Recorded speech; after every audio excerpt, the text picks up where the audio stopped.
এদেশের জনগণ, এদেশের প্রান্তিক জনগোষ্ঠী, গরিব অসহায় খেটে খাওয়া মানুষ, তাদের কাছে গিয়ে যেতে হবে। তাদের চাওয়া পাওয়া না পাওয়ার বেদনাগুলো খুব হৃদয় দিয়ে অনুভব করতে হবে, সমস্যার সমাধান করতে হবে। শহীদ প্রেসিডেন্ট জিয়াউর রহমান, আপনারা দেখেছেন আজও মানুষের হৃদয়ে কিভাবে বিরাজমান। তিনি এই কাজটি করেছেন। আজও যারা বয়োজ্যেষ্ঠ তারা গর্ব করবে, আমি এই হাত দিয়ে শহীদ প্রেসিডেন্ট জিয়াউর রহমানের সাথে আমি হ্যান্ডশেক করেছি।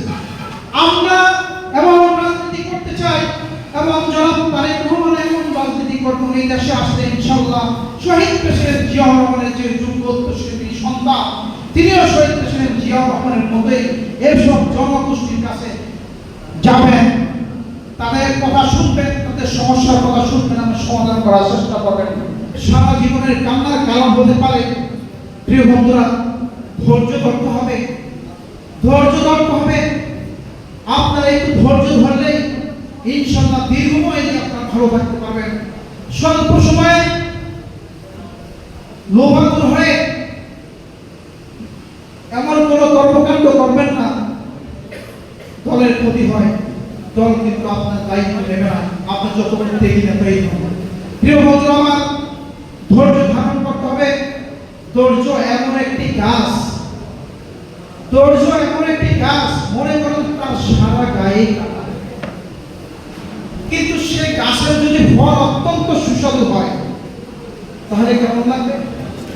তাহলে তো আমাদের ধৈর্য ধারণ করা উচিত, তাই না? বন্ধুরা, ধৈর্যহীন মানুষ হবে।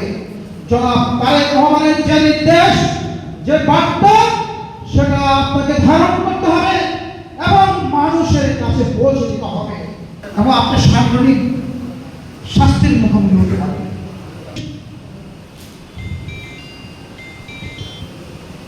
জনাব সবার সুস্বাস্থ্য কামনা করে আগের জেলা যুবদলের পক্ষ থেকে ধন্যবাদ এবং কৃতজ্ঞতা জানাই।